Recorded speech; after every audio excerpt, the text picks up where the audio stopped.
Hello, welcome to the Indie Corner, where we talk about all things independent comics, specifically the greatest superhero comic in the universe, Robert Kirkman's Invincible. I'm Mikey. I'm Christian. Demoan.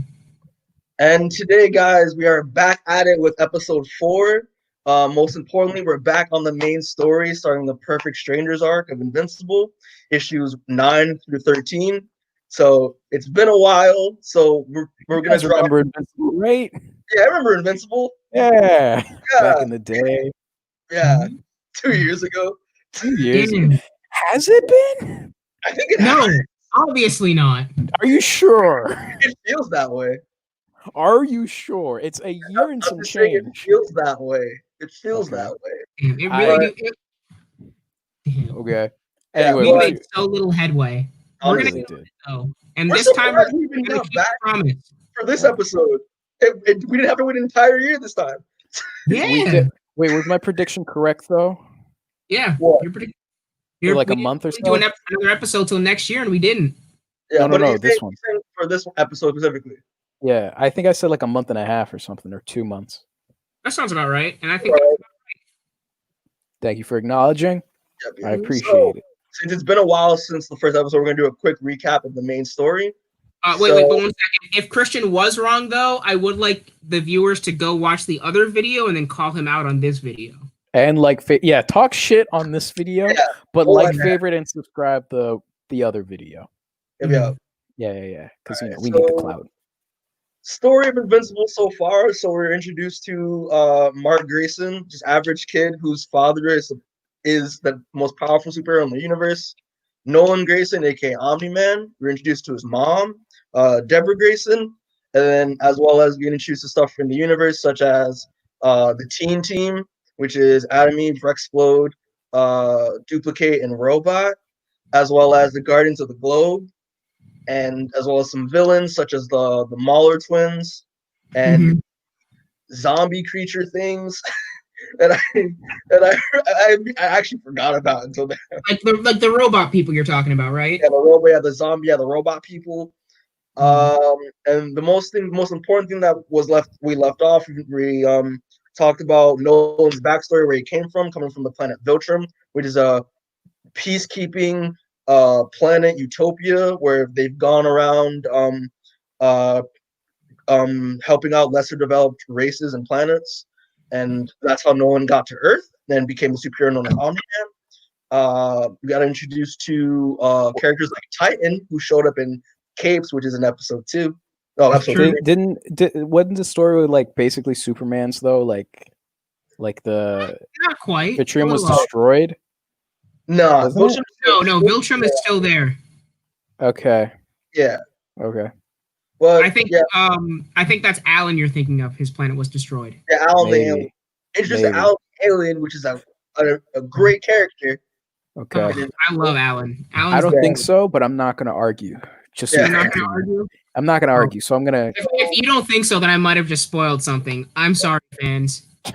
So essentially, Mark gets his powers after a long wait.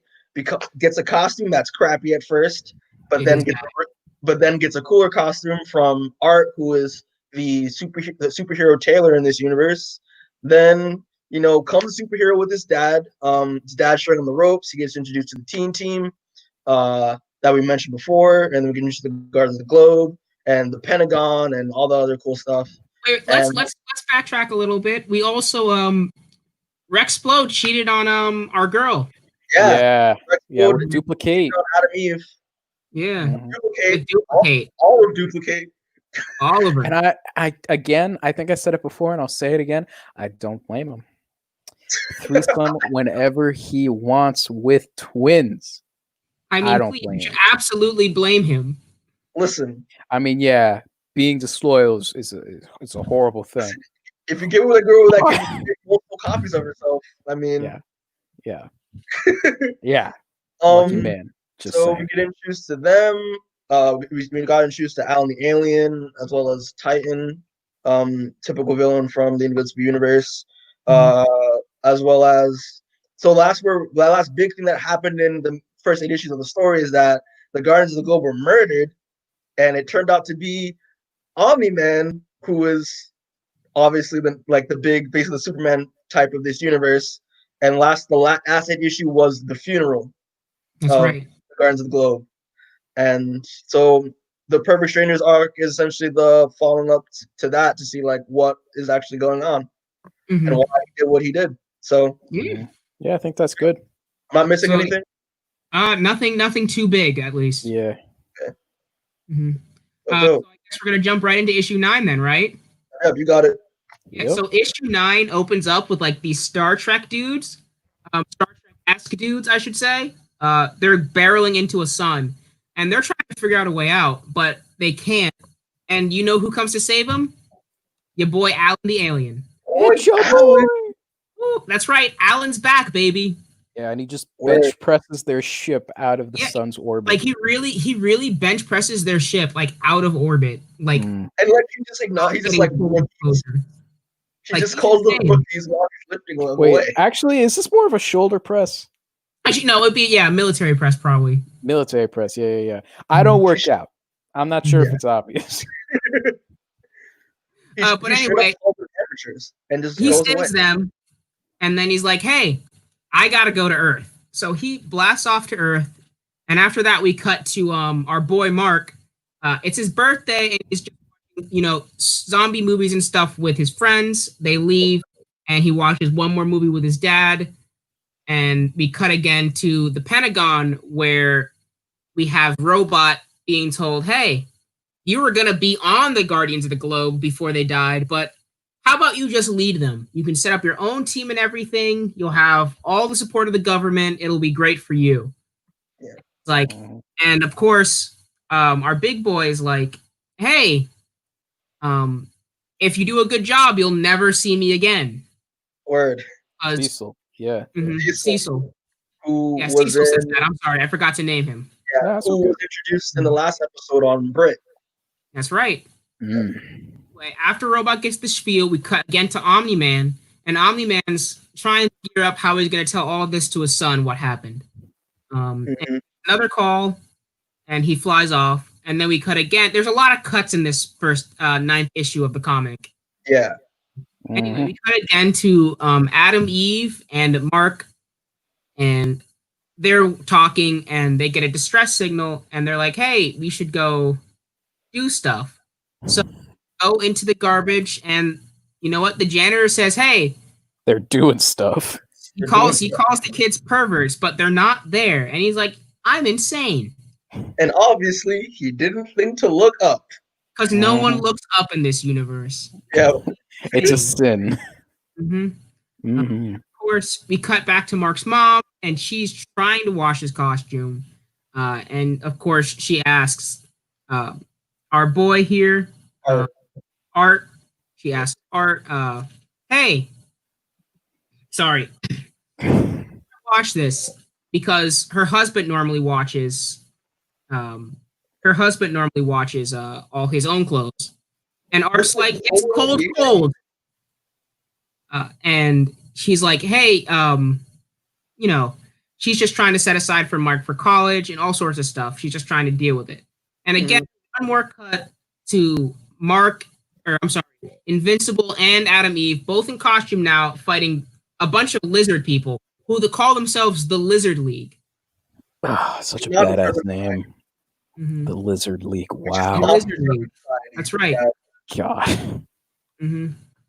Anyway, the Lizard League, they punch Mark, and then they just kind of gang up on him. And then Adam Eve saves the day, even though Mark says he could have done it himself. So he tries to take credit, but Adam Eve isn't going to let him. But Robot shows up in this scene, and he tells them about what's happening. And of course, Adam Eve doesn't really want a part of it because she's kind of cut ties with the teen team because, if I was her, I wouldn't want to be around Rexplode either. So I get it. Yeah. But anyway, Mark doesn't really want to join the team, but, he wants to come and watch, see what's up, And I just want to say real quick, because, essentially they're having auditions you have to be on the Guardians of the Globe, you have to audition first. And if you check in the background, there are, a bunch of characters from Cage Incorporated. In fact, I forget her name, and I'm really hitting myself for it. Is it Clairvoyant? The girl who sleeps with every superhero. Yeah, Clairvoyant. Ah. Yeah, that's who it is. Thank and then you. Yeah. we see our boy Butterknife chilling Ooh. over there. Look at him. He's really killing it. Which one's Butterknife? Butterknife. Which one's Butterknife? I forget which one's Who Butterknife. like Blade? The one with the blades? Yeah, he looks like Blade. No, the one that looks like Blade. Yeah. Okay, that makes sense because there's one who has a very pointy costume, and the other not one's him. black. And I'm like, oh, okay, I get it. Yes. Separate guy. Separate guy. All We right. also see Captain Cosmic as well. That's true. Green Lantern. Yeah, no, the guy that came back from being sent in the time. Oh, yeah. Crunch. Got it. As well as me and Demoan know who his character is, but like Christian doesn't. But it's a man who's wearing a familiar costume to us. That's right. What is Christian? The Green Lantern costume? No. Why are we talking about the Green Lantern guy? He's so because he's there. He throws up his rock and he's good. It's all fine. Okay. But if you look in this Pacific panel we're talking about, and you see Invincible and Robot walking and discussing all this stuff, and in the background you see a guy wearing the costume Invincible was given to first. Mm-hmm. With all the solar panels and stuff on it. My dude got Invincible sloppy seconds. Exactly. I don't think Christian even remembers. I don't fucking know what the fuck we're talking about. Yeah. I have no idea. He runs into Rexplode and he's a little cold to him. And he's like, hey, Robot's like, don't let that affect your opinion. He's still with Adam and Eve. At the very least, might not be a great person, but good hero. Even Anyway, though he's a cheater. That's true.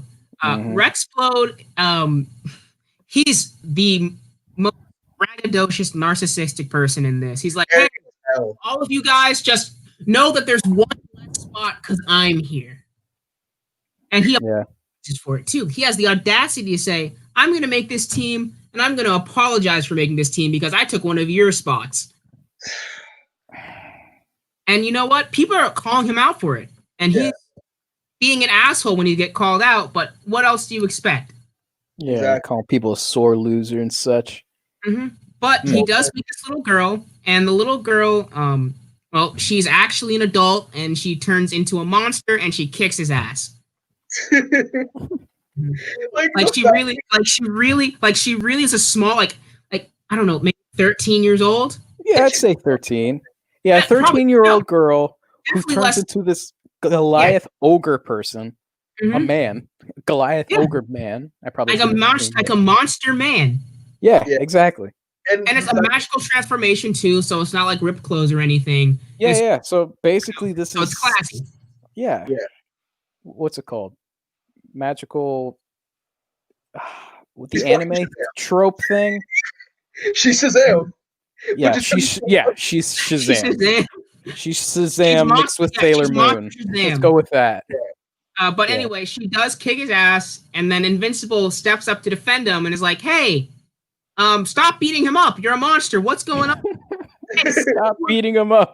I'm a hero. Chill. And then my favorite part, though, is that all of the heroes see Invincible hit this giant monster, and they're like talking behind his back, like, yo, he hit that little girl. Like, here he. And I couldn't stop laughing. Rex got so funny. The little girl was good, and she goes off to smoke a cigarette. Yeah. Rex. And this will be the character known as Monster Girl, and she's great. It's a very self-explanatory name. Yeah. I don't get it. But Rex obviously is like, hey, thank you, you saved me. I gotta do this. And Invincible's like, hey, you're still a good guy, like a good hero, but like I don't want to associate with you as a person. Yeah. Because he's kind of a cunt. Oh yeah. So he says. So he sells that to him and then walks off. Anyway, Invincible goes back to see Robot. And Robot is like, hey, so we're just finishing up the last of them, and then you get this guy curled up into a ball surrounded by robots, and it's just crying. His thing. And then we cut to a scene of Monster announcing the team, and he's like, hey, I just want you to know that some of you are great heroes, but we already had someone who did something very similar to you, slightly better, so we're going to go with them. And then he's like, also, but some of you are absolute garbage, and you know who you are. You should my time. And Word. Wow, this man really called him out. Him straight, and it's so great. Right? He's just so straightforward with it. But anyway, he names the team.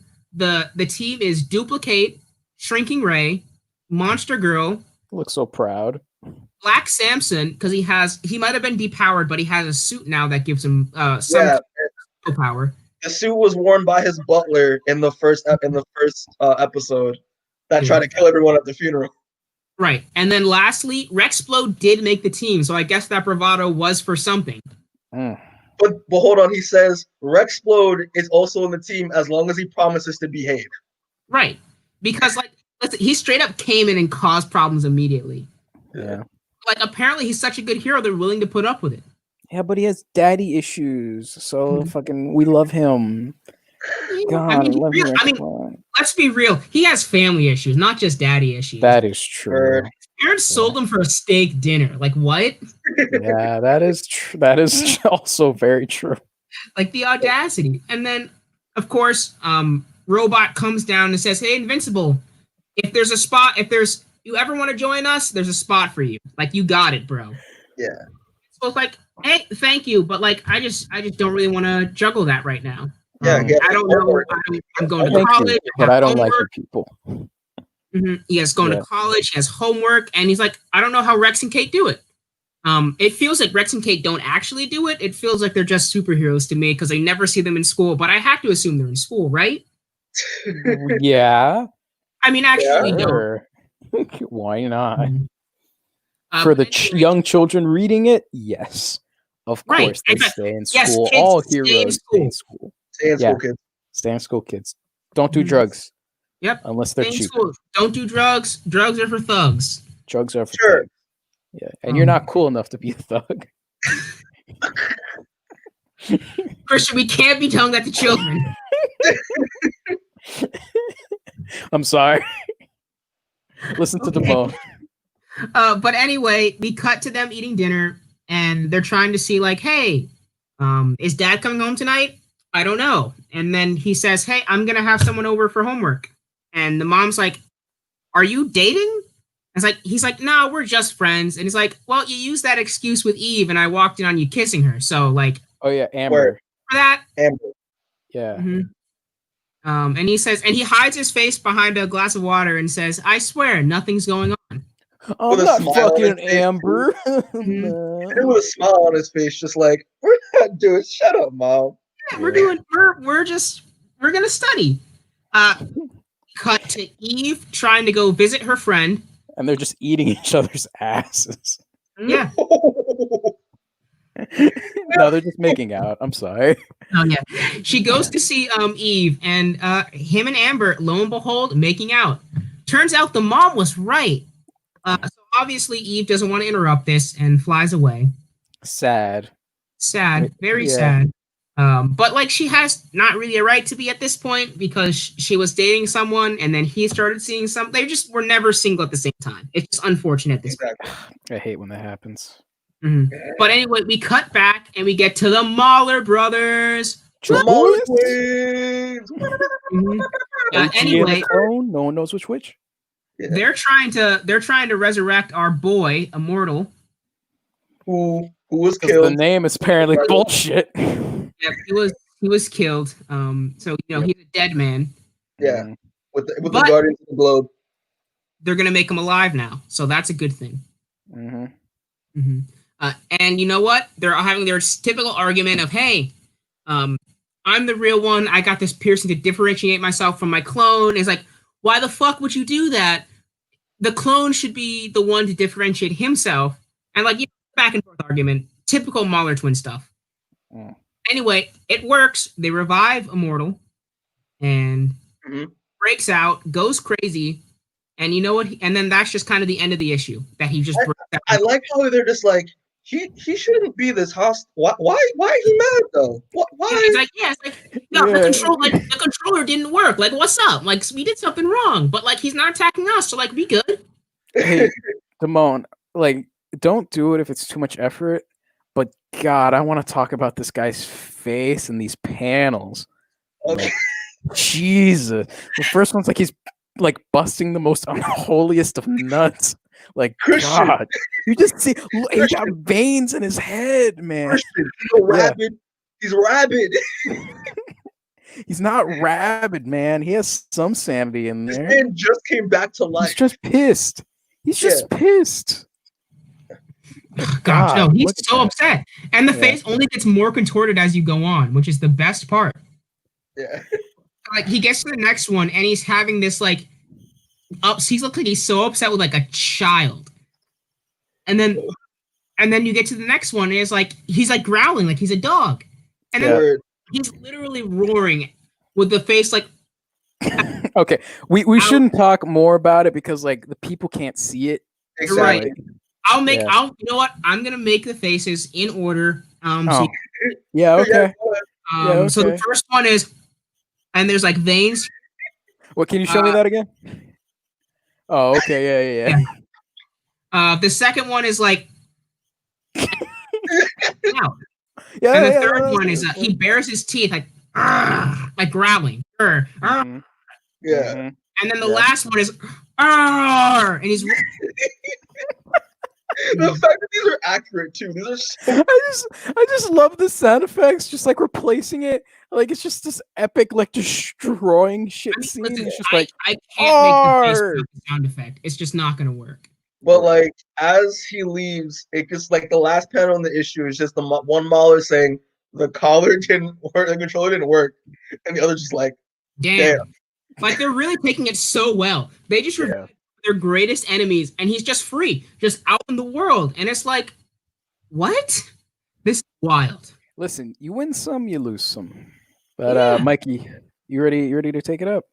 No, Demoan's still doing the next one. Oh no, I got issue. Oh wait, you got issue 10. I'll shut the fuck up. My bad. I'll shut up. I'm sorry. But anyway, issue 2 walks up with this dude, Seismic Gauntlets. His name is Doc Seismic. And he's trying to destroy Mount Rushmore. Obviously, he makes a quick that's too big, falls in the hole, and then Invincible saves him, and then he just hits Invincible again, and like he's just gone. Like, it's kind of over for him. The guy's dead, really. I mean, presumably dead. He's just in a superhero comic. He's alive, obviously. I love how like Invincible tries to save him, and then twice, like straight up twice. Yeah, basically dies, and then he flies back up to be applauded by everybody, and it's just like... and they're like, yo, Invincible, you saved the day. What's up? George Washington's eyes are crossed. It's true. It's actually kind of... He's like, I'll never be able to see that, will I? Why did they draw him like that? He's just like, you claim that I've saved the day, but like, I just committed murder. I mean, no, he didn't commit murder. He just saved somebody. Yeah. So he let a man die, which is... slightly better than murder, but like it's also not his fault because the guy was making it hard for him. Yeah. He was actively attacking him while he was falling. It's his fault that he got murdered. I'd rather die than go to jail. Basically, that's what he's saying. And you know what? He got his wish. Like, what's up? Old man shocker. Spin some hard facts. After Mark's successful day of heroing, he goes back home to see his dad, and his dad's like, "Hey, bud, can we talk?" It's kind of like his dad's trying to give him the puberty talk, but Mark avoid it. Which essentially is what this talk is going to be for Mark. Come on, Dad. I already know how my penis works. God. Leave me alone. Mark's like, hey, I can't really talk right now. I have shit going on with Amber. Mom's bugging me about stuff. And, you know, I've got school tomorrow. Dad, when am I going to get my first period? God. In fact, Mark literally thinks this is going to be a Birds of the Bees talk. And he just doesn't remember it. Anyway, Mark, we cut to our boy Omni-Man in bed. His beeper goes off. Whoosh! Out the door. I was like, damn beeper. But here's the thing, though. He's sleeping on his back and staring up at the ceiling. And, like... he sleeps like a soldier, which is so unnatural seeming. It annoys me. Okay, but like with the information that we know to this point, are we surprised? No, absolutely not. Yeah. It's really in line for the character, and I hate it. Yep. He doesn't enjoy but anyway, we get back to school, back to Mark's school, that is. And William. Yeah, your boy William. Your boy William. Token regular ass friend with no superpower. You gotta make sure we clarify this. For people just tuning in for the first time, he only goes by William. If you try to call him something, we'll correct you. Yeah. And he will get offended. Yeah, he will get upset. And then he'll start, and then when you look upset that you called him Will or Billy without his permission, he'll get super defensive. Like, I just want to go by my given name. Like, what's wrong with that? Like, I don't understand it. Why are people having such a hard time? I told them it's William. They try to call me Will. My name's William. I told them William for a reason. And so that's what he does. And then anyway, he tries to invite Mark out. And Mark's like, yeah, I don't really want to. Oh, I'm sorry. He tries to invite Mark to the burger place that Mark quit. And Mark's like, I don't really want to do that. That doesn't sound fun for me. The boss hates me. Mm-hmm. But Mark also learns that that he's got to go back to the comic shop to get more comics. And he's like, hey, William's like, hey, you're a nerd. And he's like, yeah, but I'm the one with a girlfriend. And that's just kind of a snide remark. He walks off. Ooh. Ooh. And then we cut one more time to his mom asking his dad how the day went. They have the conversation. It's efficiency. Like, it's a conversation about how his day went, basically. Yeah, the Guardians of the Globe, they're really lacking. So Omni-Man has to take up a lot of the slack. Yeah, because the Guardians of the Globes are, new one, yeah. And then the new ones just kind of aren't performing. Which, like, it's a brand new team. It makes sense. Like, they got to find their, stride. But he's been picking up the slack, so he's been a lot more busy than usual. Anyway, Omni-Man's looking mad upset. He gets an I love you. He waits a pause, looks at his wife, waits a pause, and then says, I love you too. So a little bit of hesitation there. Yeah, what's up? Omni-Man, you having an affair? You're clapping man cheeks now, Omni-Man? No. I mean, we don't know what he's clapping yet. Yeah, we don't know. Also, he's clapping nothing right now. He's just, we know what he's going through, obviously. Yeah. Dramatic irony is palpable here. But anyway, we cut to this demon detective. His name is Damien Darkblood. And, he's going through the scene. And he's, like, trying to figure out, like, oh, my God, who the fuck killed all these people and how and why? He runs into two other detectives. And one of them tries to give him sass. And he just gives them sass. And he just, like, he leans into it. Like, hey, you're slacking. He's like, yeah, I ran out of leads straight up. Can I ask a question?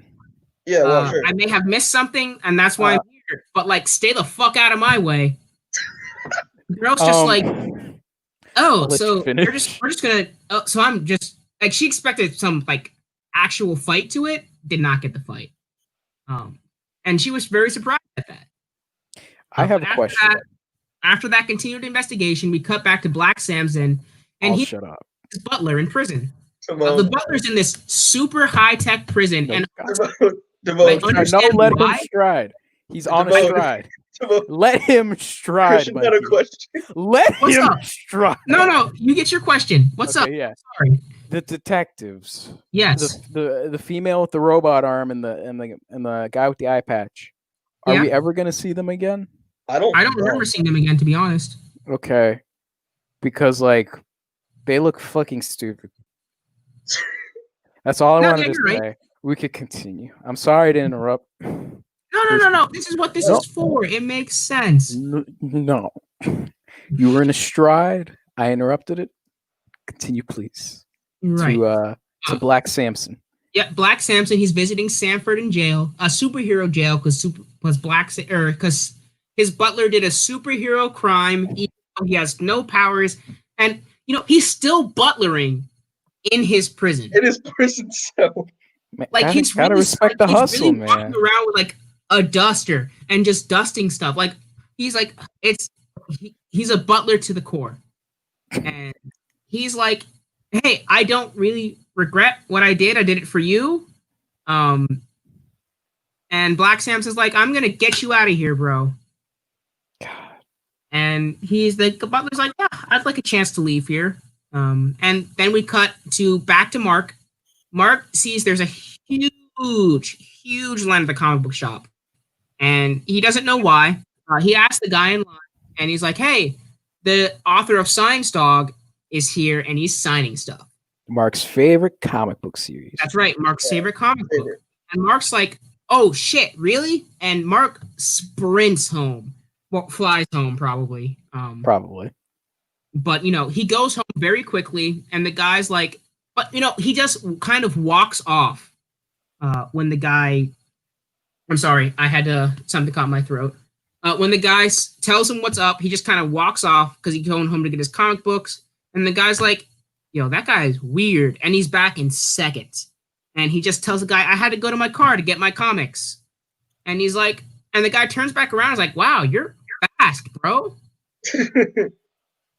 But anyway, he finally gets to the author, and he's like, I'm so impressed by you. How do you keep making deadlines? And the author's like, I'm not gonna lie to you. I just use the same drawing, paste it like 4 or 5 times, people don't notice. And then 4 panels, or next 6 panels. Is literally what this man is saying. Yeah, like like the same time. I'm sorry, the same 2 drawings posted 3 times each. Yeah, and like, okay, I think it's really just to prove his point, and I'm just dying of laughter every time I read it. What's this guy's name again? Like Flip something? Like Flip something? Flip Shaft? yeah, Flip something. Yeah. Mr. Shaft. I mean, I don't remember his first Shaft. name, but he just goes by Mr. Shaft. I feel like this is literally just Robert Kirkman in this process. Oh, that's exactly what I thought. It's so great. It has to be. His process and then showcases the process. Yeah. It's so good. He didn't even change the mouths. Like, no, all of them are like, he didn't. Really? He just like stairs every time, and it's beautiful. Like literally, like he just told like Ryan Otley, who draws Invincible, just repeat the same thing. They won't care to notice, but we're gonna tell them what it is in the book. Right? They're literally, oh gosh, it's just amazing. But yeah, it's great. We cut forward again. Omni-Man's saving people on a roller coaster from a Cthulhu. Kraken monster. Or Kraken, yeah, it's better Kraken. What did you say? I said Cthulhu. I thought of Kraken, but my mouth said Cthulhu because I'm stupid. Yeah, no, because he's our Lord and Savior. He is our Lord and Savior. Because like he has arms, and Krakens I don't think have arms. I'm not sure. Don't quote. No, it's okay, Demoan. I'm stupid. We can move on. No, but like I also don't know Kraken anatomy. So, no. It's obviously a Kraken. You could see the beak. But it's like a chicken Kraken, though. The giblets. Also, if you do know, I assume are breasts. If you know Kraken anatomy, please at me and explain it to me, because clearly I don't. Yeah. So the creature has 2 breasts and an 8-pack. It's pretty hot. Yeah, but like it has a chicken head. It's weird. With a chicken head. Yeah. Yeah, it's weird, and tentacle dreads.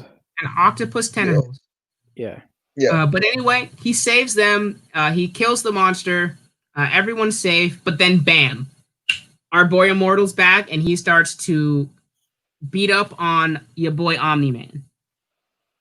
Omni-Man pulls him up to the sky above the clouds so people couldn't see him, and he's like, should have stayed dead, buddy. And then they fight. And Immortal wants answers, obviously, because why would this hero just kill everyone that he worked with for so long? They had like a friend. They had a working relationship, not necessarily a friendship, but respect, co-workers and acquaintances. Omni-Man really just kind of shit on that when he killed them all, and it wasn't even. Yeah, it was kind of a dick move. Walked through them. Yeah, kind of a dick move in all honesty. He killed them all in the span of like 2 seconds. Really. Yeah, honestly, it was kind of disrespectful how quick he did it. Yeah, he could have taken his time. Make them feel like they had a chance. But no, it really makes you realize how busted he is. Yeah, he really just bent them over and fucked them on a glass table. I'm sorry, that was too graphic. I don't know why it had to be glass. It could have been wood. Well, that's a whole other conversation on its own, Demoan. Okay, well, we're not going to have that conversation. Yeah, we're right not going to. We're trying not to get demonetized, even though we probably already are. Yeah. No, maybe. But anyway, your boy Mark talks to the owner of the comic book store, and he's like, yeah, I got your stuff for you. And then Mark looks at the TV, and he's like, he sees Omni-Man is fighting Immortal, and he rushes out of there before the guy even says "Have a nice day" to him. Also, he asked the guy to like get what is it, like a comic book newsletter? Do comic book shops do that? Like, yeah, my comic book shop does that. Okay. So does the one we go to in State College, Mikey. Okay, I didn't even know about that. Okay. Most comic book shops have a newsletter. Fascinating. Just to tell you what comes out that month and stuff like that. Okay. But anyway, we cut to the mom, and the mom sees this on TV, and the mom looks worried, but like almost expectantly worried. Like she's kind of expected something like this to happen. Like she's not, like, she doesn't seem surprised, basically, is what I'm saying. But anyway, we cut back. Immortal and Omni-Man are still fighting, and Immortal starts to choke Omni-Man. Omni-Man just shoves his whole fist right through this man's torso. I remember my first time. Basically splits him in half. He falls in front of Mark. But lo and behold, guess who saw all of that? Your boy Mark. And of course, it's time for the birds and the bees talk now. Yeah. Yeah. Yeah, he says, hey, son, covered in the blood of Immortal. He's like, hey, son, we need to have a conversation. We need to talk, man. That's where the issue ends, with him trying to ripped him in half. I was like, what? Straight ripped him in half. Yeah. I love the face. When he got ripped in half, he was just kind of like sideways, but mildly indifferent, you know, just like, man, my legs are over there now. Oh, I don't really expect him to be like flamboyant in the face because he's losing blood, but like, come on, man. Like he had more emotion when he had a fist shoved through him than when he was half. Yeah, exactly. Also, I'm gonna throw it out there. The faces, brilliant, all of them. Yep. Yeah. These are correct facts. Like it kind of gives to show you like what he said before. Like he actually like it seems to enjoy killing. Yeah. It's almost natural for him because. Well, we'll learn about that in the next issue. Take it away. Because that's kind of spoilers. Yeah. Continue. Okay, so we're on issue 10, and I apologize for everyone because there's a lot to explain here. Like a lot. So like I'm gonna try my best. Try to give it a synopsis kind of vibe to it. I'll try my best. I believe in you. I believe in you. Okay, so the first panel, it starts with Omni-Man being, okay, son. Basically like a reflection of like the earlier issues when he told Mark about his backstory when he was a kid. He basically says, okay, son, it's time you finally know the real truth about where I'm from. Wait a minute. Do we want to review his past the last story one more time to see how this one differs? That's a good idea. Yeah, if I can remember. So essentially, how we explained where he was from before. He comes from the planet Viltrum, so he's a Viltrumite. And they are essentially they're essentially like a perfect utopia, right? And who have basically were bored and had like, they didn't know what else to do with their lives because they've achieved that peak of perfection in their society. So they, okay, you know what? We're going to go to other planets and essentially use our resources and our technology to basically better those races so they can be on our level. And they essentially created I forget the organization what it's called, but it's like the World Peacekeeping Committee, and they essentially send other Viltrumites to these planets, and essentially if they don't want to accept their resources, they'll say no and move on. But if so, then they'll give them their tech and technology and whatnot. And when no one was of age, they've been doing this for years, and they've essentially it was a prominent profession to be a part of that committee. So when he was of age, he went up on the ranks and was a highly decorated officer.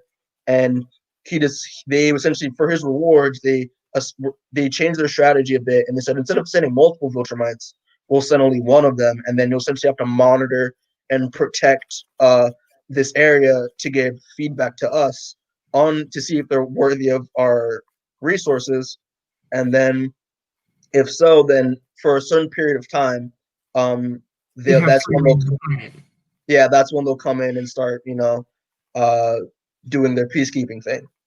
So was how Nolan explained it to Mark when he was a kid about where he was from, and unfortunately, it isn't the case.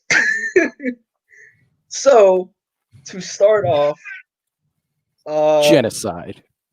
Listen, the only thing that he was right about was that Viltrumite did achieve perfection, but not in the way that he told him. Mikey, I wouldn't even say that. I think the only thing he's right about is that he was from Viltrum.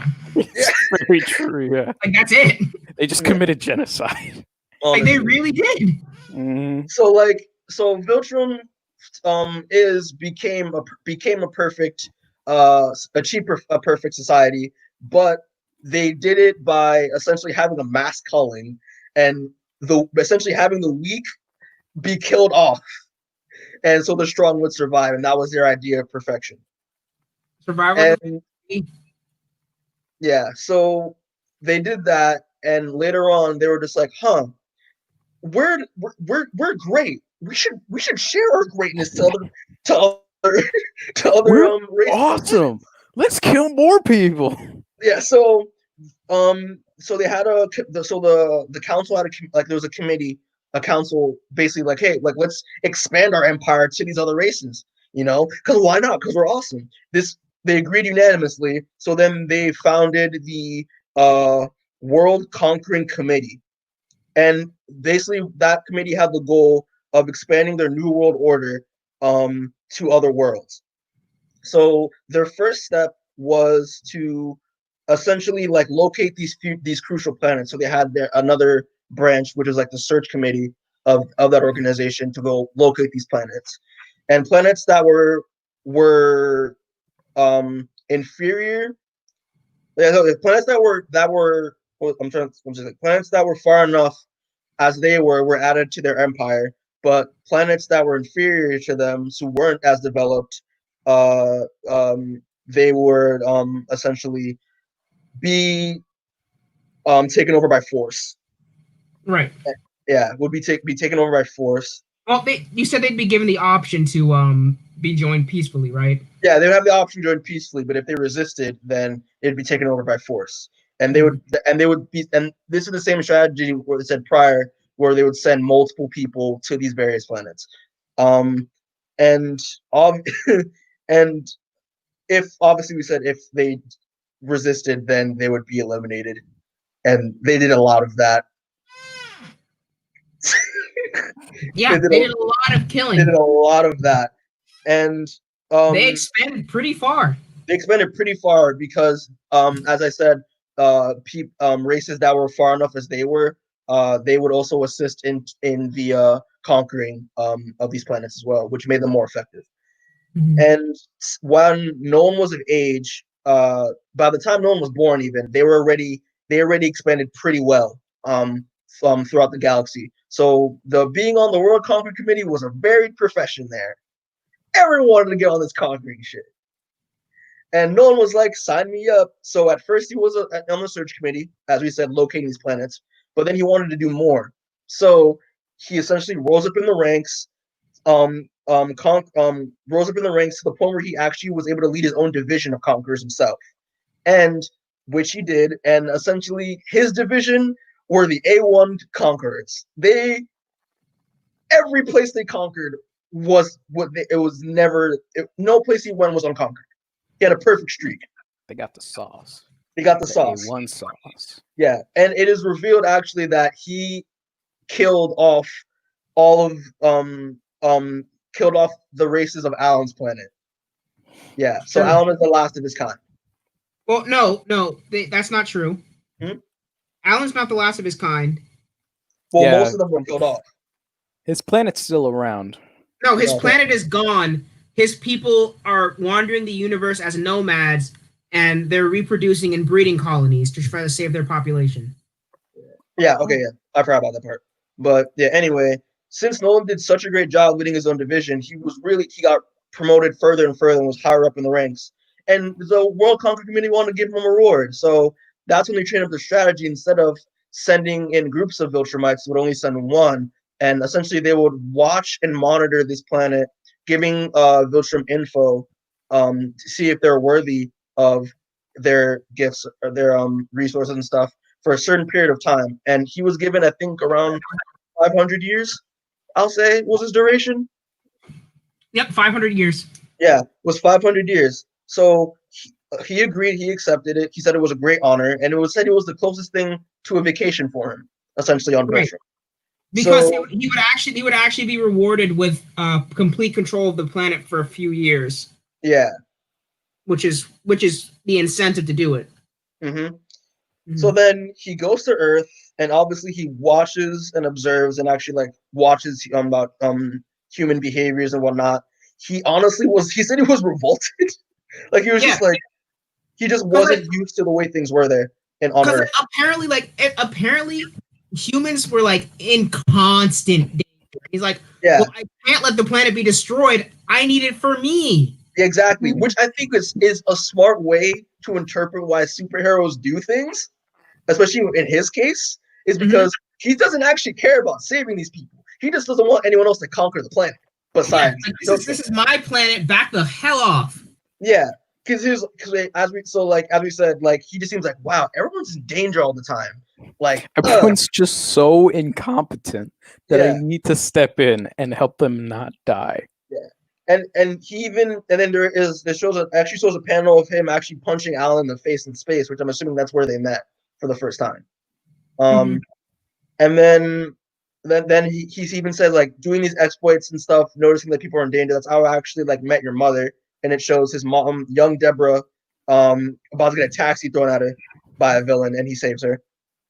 And then he essentially like he kind of in a way he didn't say that he falls in love with Mark. He just says he was quite fond of her, essentially, and he was just like I got so knowing being a part of he decided he wanted to be a human himself. That would be the best way to understand them. So he got used to manual labor and all this other stuff, which I thought was pointless. And then he said he does like casual sex though. That's great.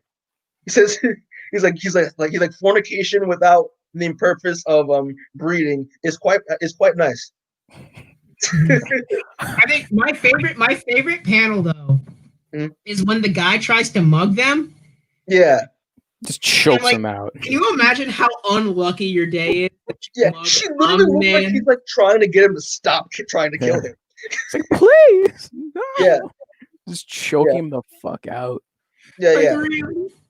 And then he said, while I was going out through my exploits, trying not to get people to conquer my damn planet, that's when he got introduced to the superheroes of Earth, so the Guardians of the Globe, and it shows them fighting Chronodile, which was we got introduced in Capes as well.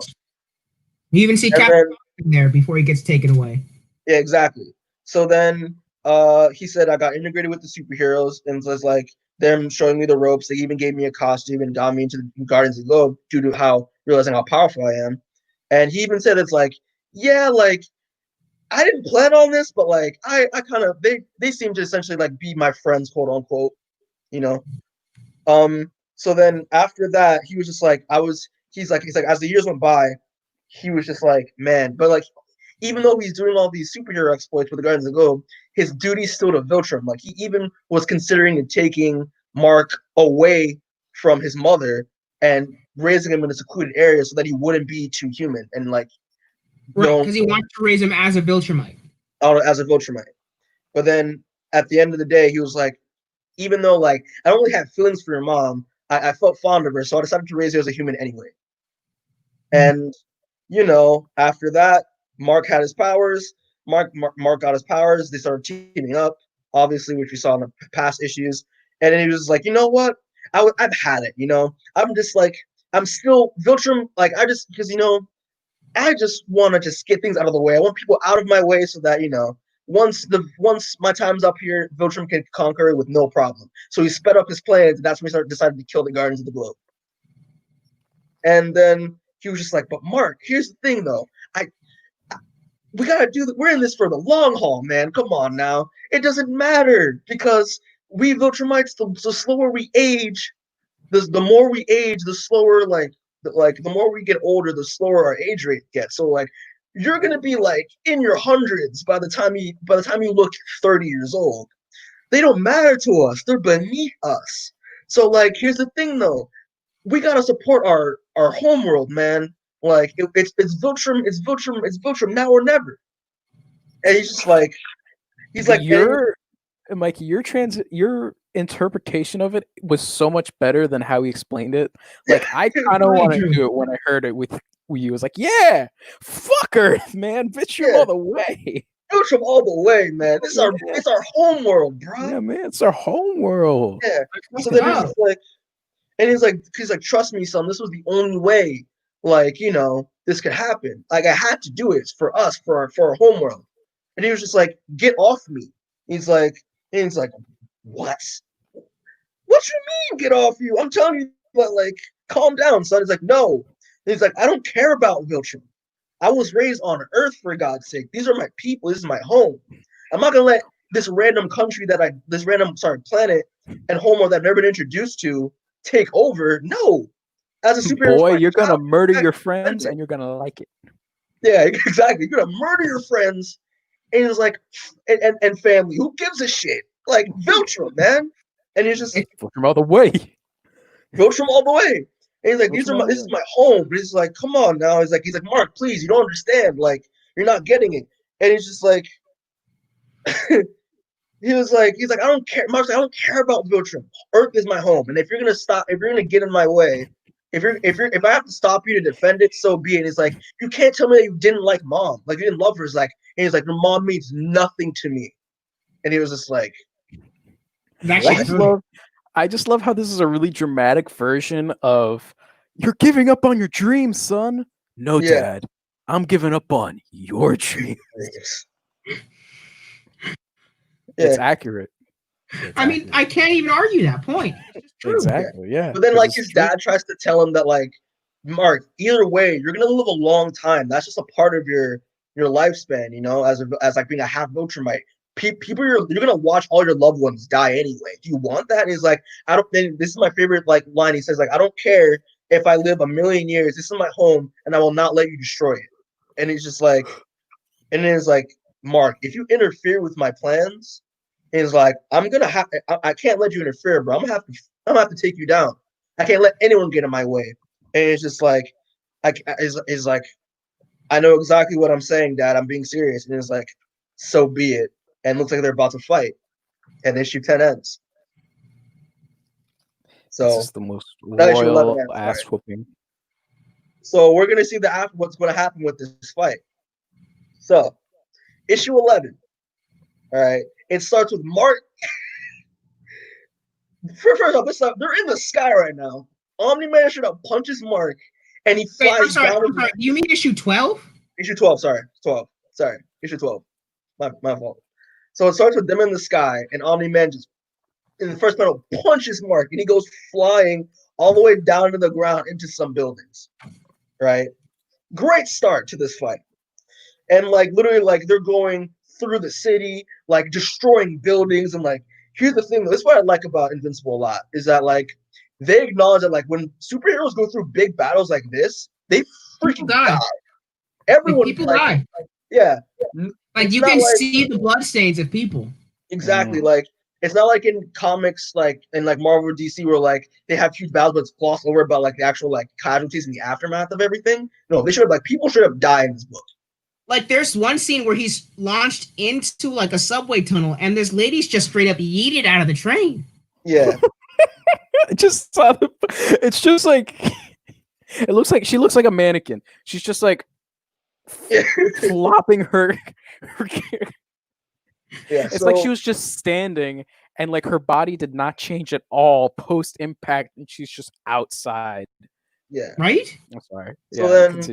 So then, yeah, like they're having this fight, they're destroying buildings and stuff, and at the time they're having this really interesting argument, and like the dad obviously Omni-Man trying to convince Invincible to like be on his side, and he said, "Look at this, Mark. Look at this. We're gods to these people. We're straight up destroying buildings and stuff, and like we're killing some people in the process. Like, you really want to save these people? Seriously, they're inferior to us." And he's just like, these are ants. Yeah, they're ants, and we're the boot.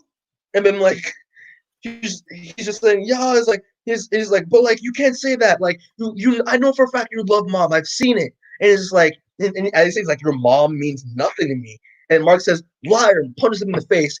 And he doesn't even go flying. He just comes right back at him, Omni-Man. Mm-hmm. As said, they go into the subway tunnel, destroy the freaking subway. And then he's just like, and the Omni-Man's like, I don't even care about anyone. I don't care about anybody. As I said, they're ants. Like, who cares? And Invincible was like saying, no, you're wrong. And then they continue to fight. It goes from the subway outside until like they're still in the subway and stuff, destroying it. Then it goes from outside, back into the sky. And then like he's carrying like Omni-Man lifts up Mark into the sky and like Mark's like, get off of me. And it's like he's like you may find this sorry guys. And he's like I can't believe he's like you may find this hard to believe, but like they're like this is a speck of our lifespan, bruh. Like we're gonna outlive them. Like who cares, man? Viltrumite all the way. Woo woo! Woo, woo. They're the real heroes heroes of this story. He's like, my loyalties are to Viltrum. Is like we need is like this for like not like I like this like he said, not this pathetic civilization. I'm just like, damn, bro. Jesus Christ. And it's just like, and it's like, this planet's gonna be eradicated for Viltrum, man. Viltrum. Woo! Viltrum all the way, ride or die. Viltrum, ride or die. And he's like, okay, he's getting bored with this fight. And he's like, I'm tired of this game, man. And he's like, either you choose to stand with me by my side, like out of respect because I'm your damn father, or you're against me. Simple as that. And then Mark decks him in the face and says, "You bastard." Obviously, it still does nothing to Omni. No. You missed a crucial part. What was it? Because he goes on from throwing shade to his mom to throwing shade at like his son. Like, hey, if you want to fight me, like I'll kill you. I can have more children. Like, what's up? Word. Yeah, you ain't shit. My genome is so insane. Yeah, I could fuck a plant if I wanted to. He doesn't even call them children. He just straight up says offspring. Yeah, I remember now. He said that like he's like Viltrumite DNA is so pure that he can literally bleed with any other civilization. Yeah. And they're like, pussy, and they're almost a full-blooded Viltrumite, which doesn't make sense to me. Yeah. Because his genome is so fucking insane, man. It's so complete. His genes punch the human genes. He said that like, because it's even you just being half Viltrumite, you could potentially be as stronger than me, like one day, and it's like crazy. Like the thing that like Mark could actually be stronger than his dad. That's pretty powerful. But yeah. Okay. Sorry. Thanks for clearing that up. I totally forgot about that part. But he says, "You bastard," and I love the fact that Omni-Man is just like he backhand Mark pretty hard. He flies. And it's just like, please, like please.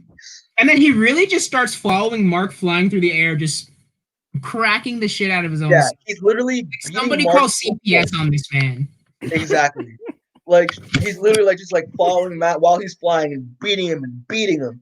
And then he's just like, "You're a fool to oppose me. What the hell were you thinking, bro? Viltrum all the way, bro. Like you didn't even stop me, bro.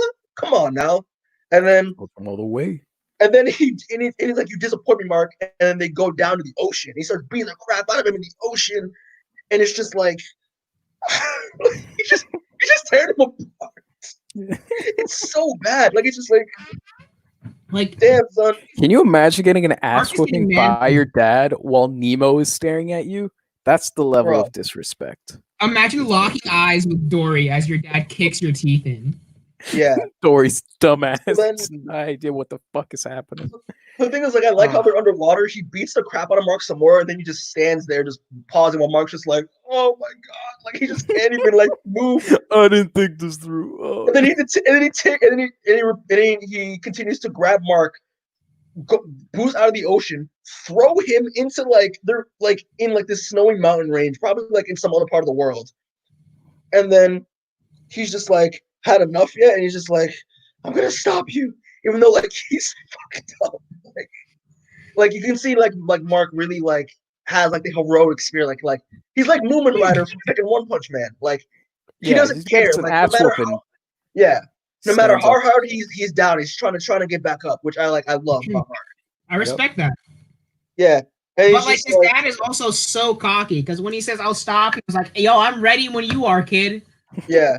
But then like He has really looks every his right son in to the be. eyes after beating his ass and says, "Yo, I'm ready to start trying when you are." Like what? yeah. So then okay, so continue. So like he throws him into a freaking mountain, like a snowy mountain range. Mountain like he causes an avalanche basically. And he's just like he's just like, Mark, you're doing this for nothing. Like, why are you even fighting me for? We're gonna share our technology with them. They're gonna be better like with this takeover. Like, come on, man. It's for the Filter him out of the way. Come on. who cares if so many people die in the process? We're gonna make this place a better place regardless. Yeah. Like, who gives a shit? Yeah. yeah. And he's just like, what if they resist? He's like, we're gonna freaking destroy all of them if they resist. Yeah. We don't take pushback, don't take no shit. Yeah. And it's like he's like, that's why we're here to keep them from resisting. That's our job. That's what I was here to do. Mm-hmm. And Mark's still committed. He's like, he's gonna stop him. He's gonna stop him. And he's like, you won't enslave these people. And it's like, why? Well, punching him into another mountain. Why though? He's like, why do you even bother? The big question he says is like, what will you have after 500 years? After all your friends are gone? And like, why? Like, they'll be dead anyway. You'll outlive them. Why, Mark? And he's like, what will you have, man, after 500 years? And then this is why Robert Kirkman's a great writer. He just says, he's like, I'll have you, Dad. And that's Cut to Cats in the Cradle in the Silver Spoon. Yeah. Little Boy Blue and the Man in the Moon. So he's like, what will you have after 500 years? And it's like, I'll have you, Dad. And then that's when you get the feel. You're like, damn, Mark. Damn. Like that's great. You really just got your shit rocked by your father and are still trying to say, I love you. Like what? Yeah, like I love you. Like come on, Dad. Seriously? Like I love you. Like when I read it, I interpreted it as like, oh God, he's kicking my ass. Dad, I love you. I love you. Don't do it. We can work this out. Come on, Dad. I mean, that's really what it was, because like he had no shot of winning that fight. But like at the same time, he knows that it's like the dad that like his image of his dad that raised him to be the person that he is today is still in there. He's not this bloodthirsty Viltrumite that wants to conquer everything. Right. He doesn't see that there's a way that you could fake this effectively. Exactly. Then he just says touchingly like, "You, Dad, I'd still have you." And then, by the way, he says this while his face is like what Chris said, like piece of us before the podcast started, like his face is oatmeal. Mm-hmm. Like he's just beat to shit. And then like blood everywhere. And then like his dad's about to do the finishing blow. And then he's like, Dad, no, wait, please. And then like he stops, hesitates, and like struggles. Like he wants to do it, but like it's his son, like, you know. And then he boosts off into space. And then Mark questions like, Dad, like, don't go. And then like his dad's boosting off into space crying with tears in his eyes. Off to get cigarettes. And that's where we end this issue. Yeah, and then issue 12 ends. And it's my favorite issue, the whole Perfect Strangers arc, because it's so like issue 12. It's gorgeous. Yeah, it's a great looking book. Obviously, like you can tell, like Ryan Otley's really good at doing fights, but at the same time, like the writing is just like it's just the right amount of blood to be not like disgustingly so. Yeah, but like at the same time, like the writing of like Mark trying to tap into his dad's like human side, even though his dad clearly like this like crazy bloodthirst, just has no emotion whatsoever. I think it's so good. Like as a son, you would want to like, if in that situation, you would want to like make like you would deny the fact that like everything you know is a lie basically, and it's great. Right. Mm-hmm. Yeah. Mm-hmm. Is it my time to shine? It's your time to shine. Issue 13. Okay. Issue 13. No, I really want to try to make this image justice. On the royal ass whooping that Invincible just got, I want you to imagine that you're making oatmeal, but you didn't take it out of the packet, right? It's still in the paper container. and then you make it, instead of using water, you use ketchup. And then you cook that shit, and then you kind of morph it into a humanoid figure. This is what Invincible's corpse looks like as paramedics come by to pick this poor child up. And The fact that this man still has bones is a miracle. Yeah. Let's not jump to conclusions. But You're right. while this fight was going on, we have Mom, William, Adam Eve watching on the TV, and also Art. Yeah. Just really distraught on this image of Invincible and Omni-Man fighting each other. That's right. Art is getting drunk. Yeah, Art is getting drunk. Invincible's now with Cecil and his mom. It looks like some medical base somewhere in a government facility. I'm gonna assume the Pentagon. I think it's the Pentagon. I'm gonna assume the Pentagon, yeah, or what have you. Adam Eve is in school, and Invincible's seat is empty. Will's going to Invincible's house, knocking on the door, but there's no response. And some time passes, and it cuts back to Invincible looking less like oatmeal and more like a human being, dazed and confused. Healed up. Thank you. Oh, yeah. For the most part. For the most part, yeah. Like his eye is kind of fucked up. He's got that busted up lip, but you know what? It's better than oatmeal. He looks like a person, at least. He looks like a person, yeah. And he wakes up in this hospital bed and greeted by Cecil, happy that he's finally awake. Invincible's confused, and he thought, what the fuck happened, man? Like, was that shit a dream? And Cecil had to break the news that, nope, that was not a dream. Your ass got whooped by your father, and it was a royal ass whooping. And it happened about 2 weeks ago. Yeah. And he's gonna been out cold for a while. Yeah, exactly. And Cecil's about to attempt, at least, to catch him up. He introduces himself as a man so high ranked in the U.S. government that he doesn't even have a rank, and he's so far above the head of the CIA, he doesn't even know that Cecil exists. And he's also in charge of Guardians of the Globe. They're government funded now, so. Yeah, because they're government funded now. And his job is basically to keep the world safe. And he's catching Invincible up about his mom. She's absolutely distraught. He describes it as she's catatonic for... Oh, what were you going to say, Demoan? She's distraught because they played her the recording of her husband saying, "You meant nothing to me." Exactly. Yeah, because all of that was recorded on Omni-Man's earpiece, so people have access to the conversation that they had. But Cecil only is the one who has access to it. Sorry. Also, I just want to say, sorry, that Cecil said that he was the man behind the beeper. Like every time the beeper went off with Omni-Man, he was the one using that on the other end. So. Yeah. So Cecil told Invincible all that, but he realizes that Invincible's not listening. He's just in his own world right now, so he decides to leave him be for the time being. And now we transition to William and Adam Eve by Invincible's house, and they're like, "Oh, hey, Will. Oh, hey, how's it going?" They're talking about Mark and William. I'm sorry, excuse me. Yeah. Remember, got to get that right. He prefers William. Yeah, not Will. He accidentally lets it slip that Mark is invincible, and Adam Eve has a sudden realization. It's like, wow, you knew? And William's like, oh, thank fucking Christ. I thought I messed up, and I told you by accident. It's like, it's all right. Like, he really blew it, and then just got so lucky. Yeah, exactly. He really did. Oh fuck! I really just did not care about this conversation. But Cecil and their mom, Cecil and Mark's mom, they're talking about what happened. Cecil's explaining that he's gonna try to take care of the family.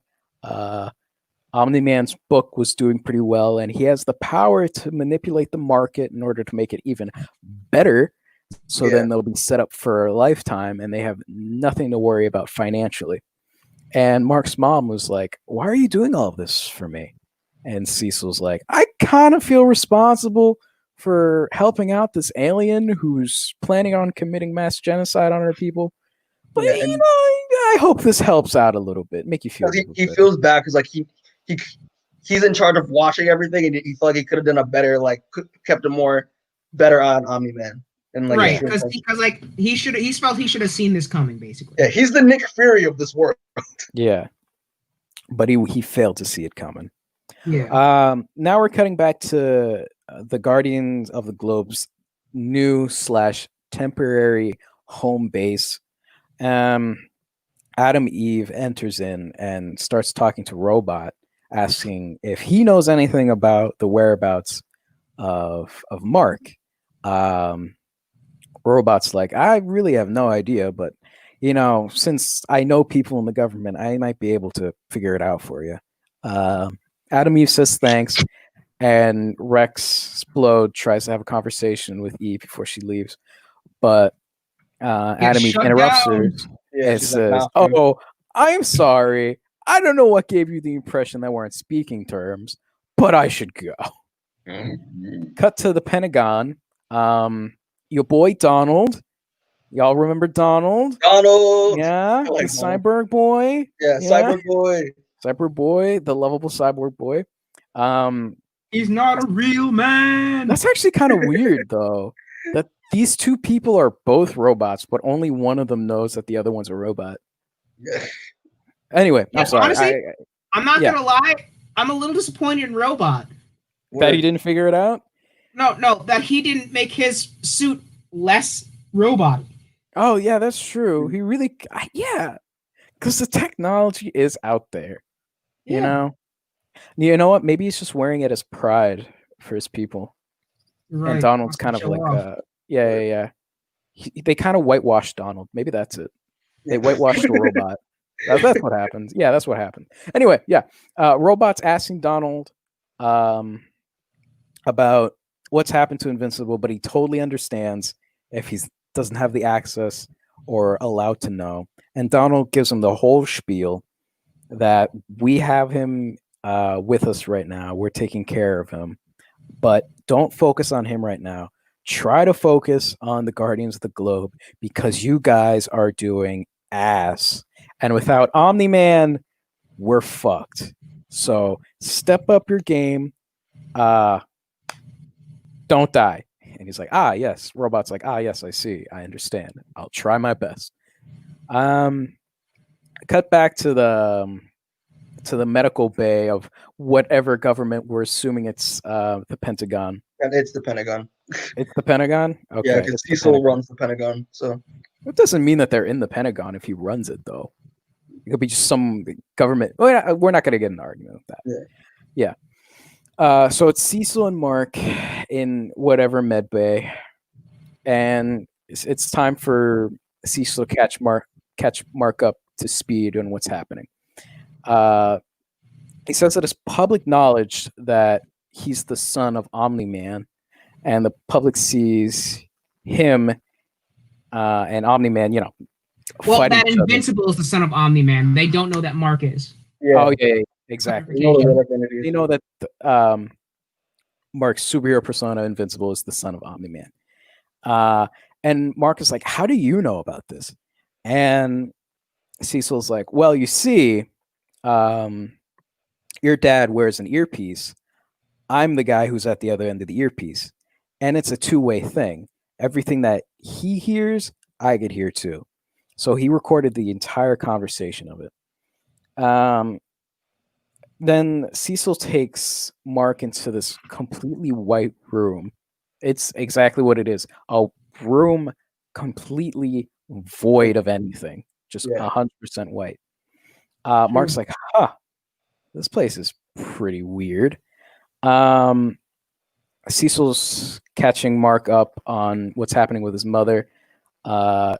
He's saying that he already explained everything about about Mark's dad, and Mark's like, "What? He said some fucked up shit. Couldn't you, like, I don't know, sugarcoat it a little bit?" And Cecil's like, "No, that's a stupid idea. She's gonna still have hope. She shouldn't have hope over this asshole. He's an asshole." Yeah. And then Mark's like, "Yeah, you know what? That's a fair point. Hey, why the fuck are we in like absolute nothingness right now?" And Cecil's like, "Oh yeah, forgot about that. Lights." Turns on the lights. It looks like The laboratory. a laboratory. Yeah, exactly. And I'm assuming the corpse of Immortal is being worked on by scientists. Mhm. And Mark is like, "Huh, what's with all this shit?" And Cecil's like, "Yeah, we kind of spike the water. You can't really see a certain type of wave frequency of light. Yeah. That's right. Because of that. And you know what? That same chemical turns the frogs gay. And that same chemical turns the frogs gay." Exactly. And Mark is like, "Well, if that's true, how come I could see myself in here?" And you know, don't think about it too hard. exactly. It's like, don't think about it too hard. Exactly. See, we could explain it to you, but moving on to the next page. Cecil's like, "Listen, we got an open spot. We need someone to step up where Omni-Man left, and we want it to be you." And Mark's like, "What? Me? You want me to be basically the new Omni-Man minus the murdering people?" And it's like, "Yeah, basically." And he's like, Mark's like, "Well, I mean, will my family be taken care of? I mean, I still want to go to school, so I'm going to need a scholarship." Cecil's like, "All right, you got it. You just follow my lead, and I'll take care of everything." And then Mark's like, "All right, bet." And it's a done deal. Mark is officially the new Omni-Man for this place. Yeah, for the Guardians of the Globe, the new Guardians of the Globe. Yeah. Now we're cutting back to William and Eve. It's implied that they're going to be fucking soon. They're talking about they're worried about. I'm just gonna go straight to it. They're probably gonna be fucking. They came up to talk about Mark, but William's like, "Hey, you want to get food?" Because they don't really want to talk about Mark. They want to celebrate. Yeah, they want to celebrate. Yeah. They're like, Mark's okay. Yeah, Mark's okay. But like, I like the fact that like Eve, even though she saw Mark and Amber kiss in the 9th episode, the 9th issue, that she still like is generally like caring about him a lot. Like, even though like could nearly died by his own father. But like, she's reasonable. She realizes that there's nothing like it's not her fault. It's not his fault. She's just being a reasonable human being. Cutting to Mark's home. It's Mark's mom and him, and he tries to start a conversation with her, but she just ignores him and goes upstairs, and she says she's gonna go to bed. And drink. Yeah, probably. And then after that, we have the same 3 panels. Back again. Oh, you got us. You got us again. Yeah. The mom goes upstairs. Mark just sits on the couch, distraught, and like what Demoan says, it's the same 3 panels. Yeah, to like show a transition and like show a transition. It's his new beeper that he got from Cecil. He's needed. Invincible is needed somewhere.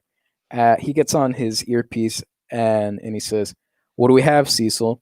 And Cecil's like, "First of all, don't use my fucking name. Second of all, are you wearing your costume?" Mark's like, "No." He's like, "Don't do that. Always have your costume. We have a system. The whole point of the beeper is to alert you to get in your costume. No interactions until after that." He's like, "All right." But he flies off to his mission, and would you know it, it's your boy Alan just chillaxing in space as he does. And Invincible comes by and gives him basically a donkey punch. And wait, Alan's Christian, like, "Yeah, what's up?" What? But while Invincible Oh yeah, going fucking into what's his space, face? Yeah, I wanted to mention him, but I completely forgot this villain's he name. was in the it was in the first 8 issues. It was the basically the Vulture guy. Oh yeah, 2 years ago. And he like boosted up into space and we never saw him again. Yeah, okay. In space right now, there's this Vulture guy's dead corpse just floating around. It was a villain that I think Invincible fought in the first 8 issues, and he boosted up. I forgot even how he even got up there in the first place. To be honest with you, Bro, I honestly forgot too. Could not tell you. Yeah, but like, this is just to show that Robert Kirkman doesn't forget about any characters at all in Invincible. That's why I'm waiting for the trash bag. It'll come back soon. It better. It's gonna be in the background. Splatters. Oh yeah. Alan. Yeah. He gets punched in the back by Invincible, and he's like, "Oh, thanks heavens you're here. We have to have a talk, man. I'm here to warn you. By the way, that was a pretty sick punch, bro. You know how men talk." Honestly, You just get blindsided, and then you just compliment him. That's exactly. Yeah, just two bros being dudes. And Invincible's like, warn me about what? And Alan's like, all right, when I went back to the coalition of planets and I told them I was going to Earth instead of Wrath, they flipped their fucking shit. Turns out there's a Viltrium living with you guys. Viltrumite, sorry. Yeah. Viltrumite. Yeah. Viltrumite squad. And Invincible's like, yeah, I know about that. Here, let me sit down, buddy. Let's have a conversation. Invincible explains everything to Alan, explaining how he's a Viltrumite, how his dad's a Viltrumite, how he just left after getting a royal ass whooping. And Alan thinks it's kind of strange how a Viltrumite will just leave their post like that. Unheard of. Unheard of. Yeah. Unheard of. Yeah, it's never happened before. And he knows because his race was one of the races that were destroyed by the Viltrumites. Invincible's like, hey man, I'm really fucking sorry. And Alan's like, yeah. This is where we find out what I was talking about before, that Alan's species is nomadic and they have breeding camps. Oh, yeah. There you go. Yeah. Important stuff that I forgot to add. Thank you, Demoan. Very much appreciated. Yeah. Alan's feeling guilty. Like, if he knew beforehand, he could have warned him, and he feels pretty bad about it. But Invincible's like, all right, listen. If you told me about that before, then I have a really awkward conversation with my dad, and all this shit would have just happened sooner. And then Alan's like, still, man, I feel it sucks. I'm sorry. And I never even met your father before. No, he never met his own father. He's never met his own dad. Never met his own Omni-Man. They've had fights. Yeah. Omni-Man probably killed his father. Probably, yeah. Definitely. Mm-hmm. But this information that this Viltrumite left, Alan believes that this could be pretty useful information to the Coalition of Planets. With this whole power struggle thing, since the Viltrumites are so strong and unstoppable individuals, it's never. I don't fucking know what he's talking about at this point. I kind of gave up on this page. I got he's strategizing basically how he could take advantage of Omni-Man leaving his post.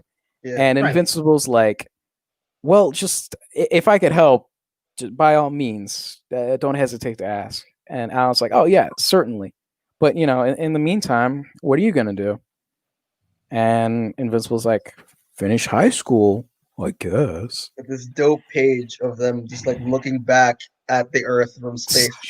Exactly. I'm not gonna lie, I love the way they do space in this comic. It is nice. It really is. Every scene where they have space looks freaking gorgeous. Yeah, like I like the amount of blue. Like it feels cold, you know. It feels right. Yeah, exactly. It feels right. Yeah. Mm-hmm. And so ends 9 through 13 of Invincible. Perfect Strangers arc. Perfect Strangers arc. Yeah, man. So that was it, guys. It was a lot. It was Opinions thoughts and stuff. Who wants to go first? I hate it. Hated reading it 3 times. 2 today. I mean, 2 this week. Once when we were trying to read it like a couple days back. Listen, we got it done. Yeah, we got it done. Yeah, we finished. And now it's only going to be about a month until the next episode, so stay tuned. I'm guessing 3. Okay, so I love this arc. Perversion is pretty dope. Mm-hmm. Like that's when that's where the shit gets going, you know? Yeah. Action it picks up. It picks up after this. Yeah. Like we're rolling. You guys are gonna start getting interested now, man. Yeah, exactly. Mm-hmm. Yeah. So like, and it really shows like my favorite thing about it is the fact that like it really like shows like it really showcases like the personalities of like Omni-Man and and Mark, and how like Invincible basically just found that like his entire life was a lie, and like Omni-Man's just like, come on now, son, but you'll get used to it, man. It's Viltrum all the way. But at the same time, you really see that like even though Omni-Man is really committed to like his duty and stuff, but like he might not be all the way there, like committed to, like there might be some like human in him, essentially. Like, which is disgusting. Yeah. He may not agree with he may not be all the way with like the Viltrumite, you know. Yeah. But stuff. He loves his son, man. He didn't. We don't know. We don't know. Does. How that ass whooping was an ass whooping of love, man. No, he didn't hold back. Exactly. That's respect. Mikey, that's called respect. And with respect comes love. Yeah. Yeah. If you respect your opponent, you don't hold back. That's how. Exactly.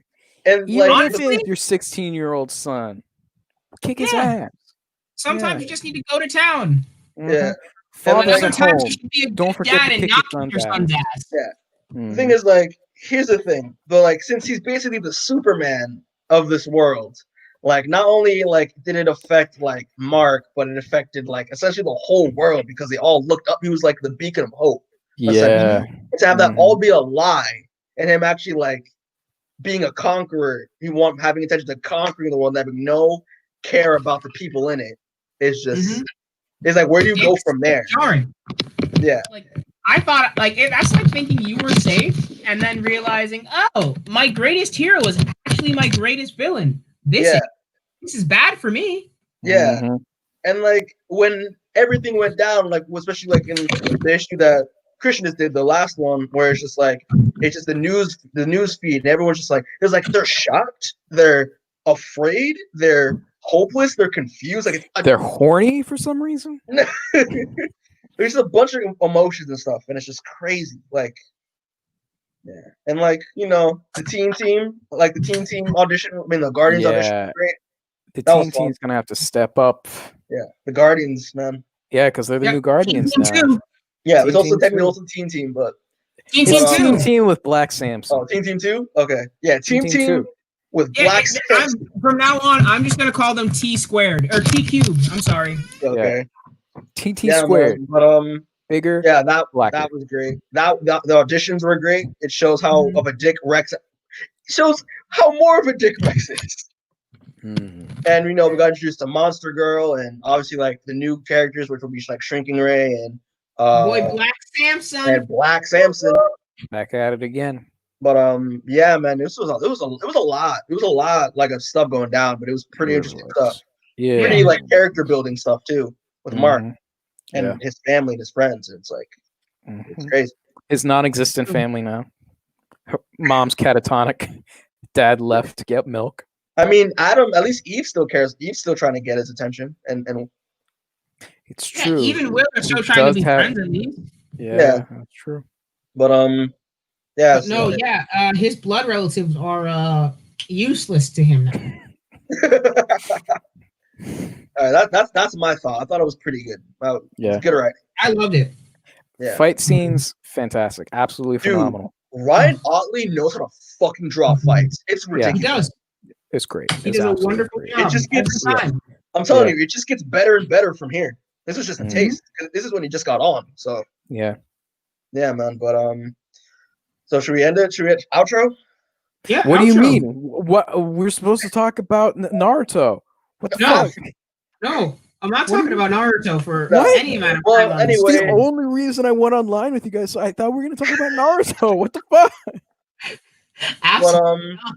But who was right, Sasuke or Naruto? But anyway, guys, Really? thank you for tuning in. yeah, thank you for tuning in. We really Um, appreciate you watching. so This upset. has been the Indie Corner Presents lied. Invincible Yeah. Episode 4, issues 9 to 13. Perfect Really strangers. so much for watching. We won't torture you with Naruto. Why Yeah. don't you guys want to talk to me? I just want to say the next episode, which is episode 5, is back to side stuff. But I said it's the last side thing for a while. I swear. Like we're going to do individual. We're basically like we're getting more character introductions essentially. But we're basically just gonna be reading the first issues of Super Patriot, Tech Jacket. I forget the other one. And I think another Brit story, another Brit one shot. So we're doing Nice. Brit. I think it's called Brit Red, White, Black, and Blue. And That's what it is. and we're gonna be doing the Image Summer Special one shot, but just the Invincible story in it, and which shouldn't take that long. So that episode should be pretty short. So you may see that episode pretty soon, hopefully. In about a month, Yeah, Or- and then 3 months. 3 months. even tomorrow, who knows? But 3 Oh, months. damn. yeah. Oh, damn. Oh, tomorrow? even tomorrow. Ooh. But yeah. Really Then should We're not gonna Guess talk about right. Naruto. We're not gonna do the podcast tomorrow. Yeah.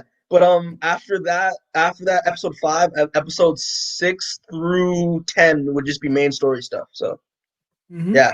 Oh, it's gonna be exciting. I can't wait. So that's good. Yeah. Anyway, thank you again so much, Yeah. guys. Thank you guys. Can't believe Hopefully- As always, Naruto. get home safe. Get home safe. Stay This has safe. been the End Corner Presents Invincible safe. issues 9 to 13. Mm-hmm. We love you. And Love you all. I don't. What hand gesture should Peace. I do? give me you know what? Give me something like a stereotypical thug.